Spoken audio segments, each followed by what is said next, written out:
You ask Tiger to solve. This deals with linear equations with one unknown.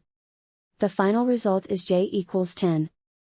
Let's solve it step by step. Swap sides. Isolate the j. Multiply both sides by inverse fraction 15 over 2.